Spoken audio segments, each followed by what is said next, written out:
এই পৃথিবীর যত বড় বড় সমস্যা আছে সব কিছু ব্রিটিশদের সৃষ্টি করা। বিশেষ করে যত বড় বড় যুদ্ধ বিগ্রহ দেখতেছেন সব কিছু ব্রিটিশদের সৃষ্টি করা।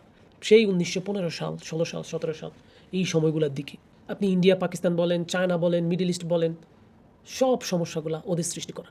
ওরা যখন পৃথিবীর সবচেয়ে বড় পাওয়ারফুল এম্পায়ার ছিল তখনই ওরা এই সমস্যাগুলো সৃষ্টি করছিল। বর্তমানে আপনারা যে ভয়াবহ ডিজাস্টার দেখতেছেন ফিলিস্তিন এবং গাজাতে, সব কিছু ব্রিটিশদের সৃষ্টি করা।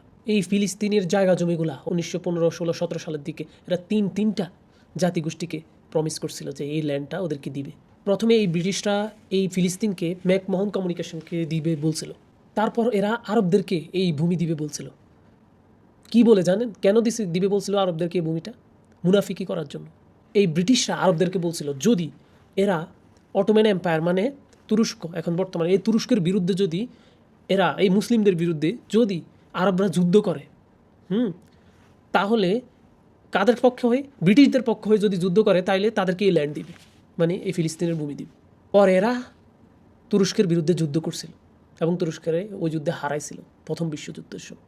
কোরআন আমাদেরকে বারবার এই মুনাফিকদের ব্যাপারে সতর্ক করছিল, অথচ এই লোকগুলো, আরবের লোকগুলো মুনাফিক হয়ে ব্রিটিশদেরকে সাহায্য করছিল নিজের ভাইয়ের বিরুদ্ধে যুদ্ধ করার জন্য। কোরআন তো সত্য, সেটা তো হইতেছে 100 বছর পর। এখন কি দেখতেছেন?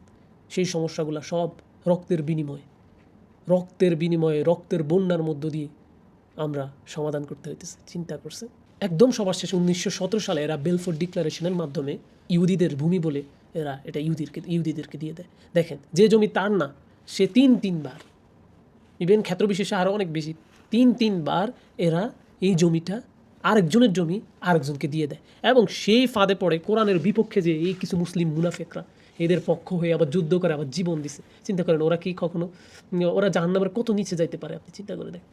এই সব সমস্যা ব্রিটিশদের সৃষ্টি করা এবং রক্তের বিনিময়ে, শিশুদের রক্তের বিনিময়ে আজকে সেটা জট খুলতে হইতেছে। তাই আপনারা যেটা মনে করেন রাজনীতিবিদদের decision is the biggest decision, সেটা মনে রাখবেন। আপনি হয়তো দেখেন না নিউজের মধ্যে প্রতিনিয়ত বিভিন্ন সময়ে এক সরকার বিভিন্ন ডিসিশন নিচ্ছে বা আগের সরকার নিয়েছিল।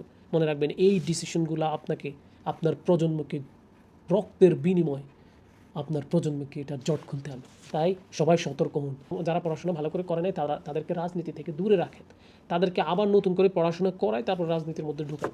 বিশেষ করে জাতীয় রাজনীতির কথা, সেখানে কোনো অত্যাধিক পড়াশোনার জানা ব্যক্তি এবং অত্যাধিক প্রসেসিং পাওয়ার ক্ষমতা সম্পন্ন ব্যক্তিকেই ক্ষমতা নেওয়া উচিত। বিকজ পলিসি মেকিংয়ের জায়গায় আপনার ওভারঅল আইডিয়া থাকতে হবে, সব ডিপার্টমেন্ট নিয়ে একটা আইডিয়া থাকতে হবে, হিস্টোরি নিয়ে আইডিয়া থাকতে হবে, ল নিয়ে আইডিয়া থাকতে হবে, সব কিছু নিয়ে আইডিয়া থাকতে হবে।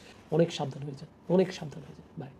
আপনার ডিসিশন আপনি হয়তো টিভিতে দেখে আপনি এটার স্ক্রল করে চলে যান, গান বাজনাতে ব্যস্ত আছেন। আপনার সরকারের প্রত্যেকটা ডিসিশন একদিন আপনার প্রজন্মকে, কোটি মানুষকে, লক্ষ মানুষকে রক্ত দিতে হইতে পারে। এক বিশ্বযুদ্ধে মিলিয়ন মানুষ মারা গেছে। সুতরাং মনে রাখবেন, ইটস নট আ জোক।